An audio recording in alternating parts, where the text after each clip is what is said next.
Today on Weekly Wire, we find out what local legislators are focusing on at the Capitol. Check out some recreation programs in Woodbury. Plus, tell you about some upcoming events happening around South Washington County. Hello, I'm Ann Schweisguth. And I'm Justin Atkinson. Well, Cottage Grove resident Jack LaVold was appointed to the Washington County Board this week.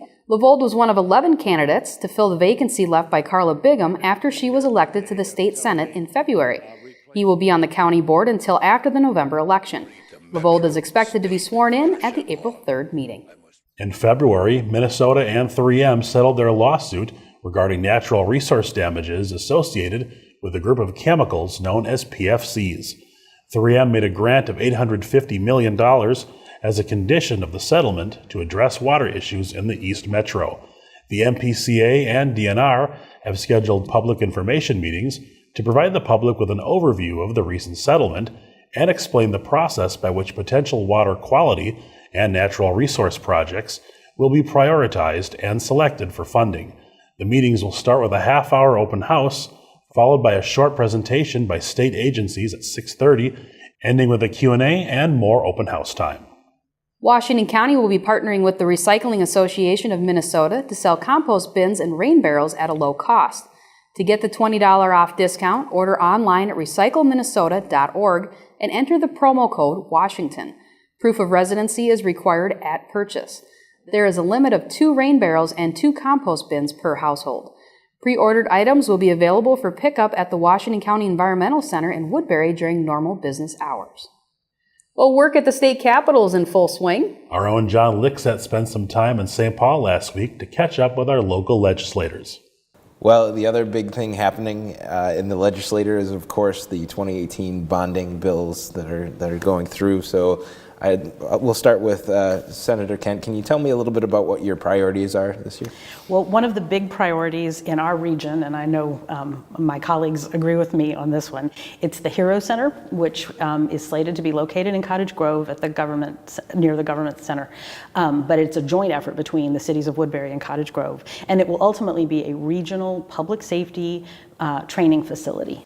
The other one that I will point out, and I'll leave a couple for my colleagues to talk about, is in Battle Creek Park in Ramsey County. They're looking to do some winter recreation enhancements. I'm the chief author of the bonding proposal for Battle Creek enhancements. Many of our schools in the East Metro are vying for time to train with some of the winter sports, and they're having to go all the way over to the west side. And so this is hugely important, even to improve the athletic programs. Yep. Priority 1 is the Hero Center in Cottage Grove, and priority 1 is the Hastings City Hall restoration project. They're both number 1 to me. A project that I asked to carry for the Hennepin County and the city of Minneapolis has to do with the Avivo project.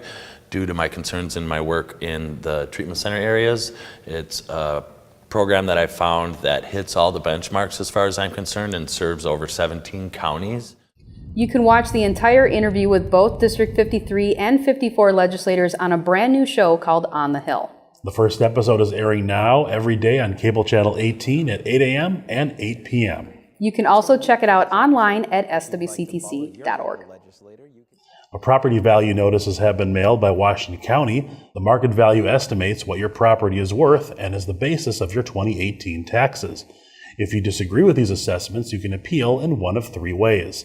First, you can contact the county assessor's office and speak with the county appraiser. You can also attend any of the 4 open book meetings and speak with county officials in person.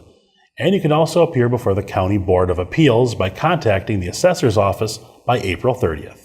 The City of Cottage Grove Parks and Recreation Department is hosting over 40 area vendors for Kids Fest. This free event is an opportunity for residents to get information about summer programs being offered for youth by the Recreation Department. Kids Fest will be held on Saturday, April 7th from 9 a.m. until 12 p.m. at the Cottage Grove Ice Arena. Woodbury's annual Community Expo is scheduled for April 7th at East Ridge High School. This business and organization fair attracts thousands of people every year. You can also stop by the City of Woodbury's booth and have staff answer your questions about the comprehensive plan, park improvements, and more. The Community Expo is sponsored by the Woodbury Area Chamber of Commerce and takes place at Eastridge High School from 10 a.m. until 4 p.m. Earlier in our show, we heard from local legislators about what items they're looking to pass at the Capitol this year. Now let's take a moment to find out how their bills get passed in Minnesota. How does a bill become a law in Minnesota? The simple answer? A law is an idea placed in bill form that has passed both the House of Representatives and the Senate and has not been vetoed by the governor. The more complex answer? It starts as an idea. Anyone can come up with an idea for a law, but only an elected member of the House and Senate can move the idea through the process. Each bill has to have a chief author from the House and the Senate. Basically, legislators that sponsor the bill and put their names on it. Bills can also have co-authors.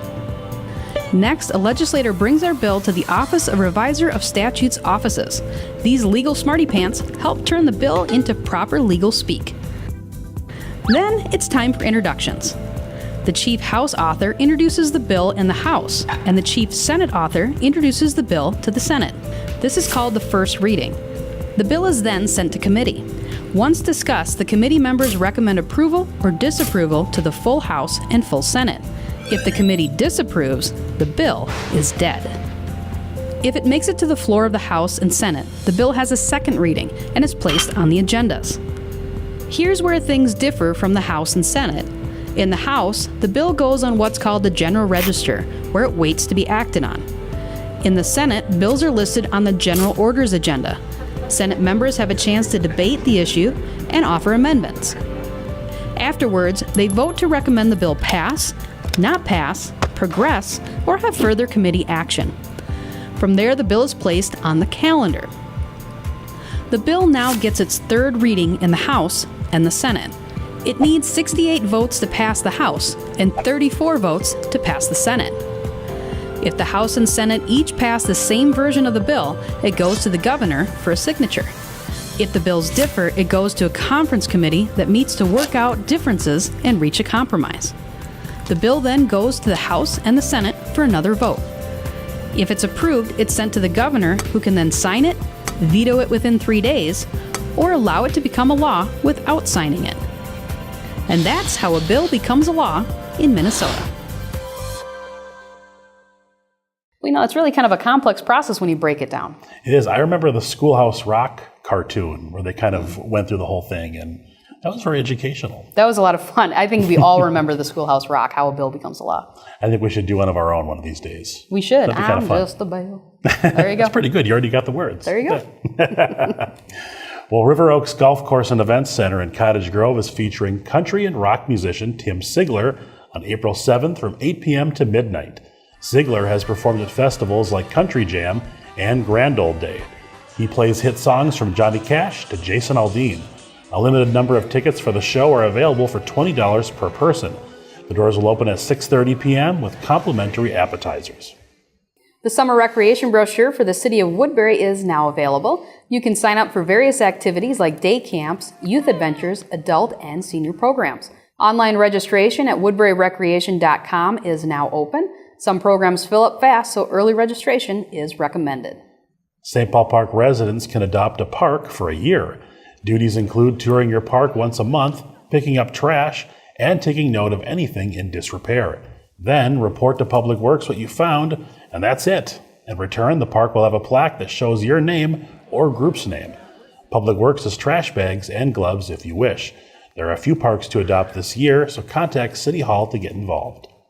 The St. Paul Park Fire Department honored its firefighters at their annual volunteer banquet last Saturday. Charlene Whitbread Hemmingson received a plaque describing her as an honorary member firefighter for the many years of dedication in helping out the department. Also during the ceremony, the department awarded Hemmingson as Firefighter of the Year. Now here's a quick look at some upcoming events happening around South Washington County you might want to check out.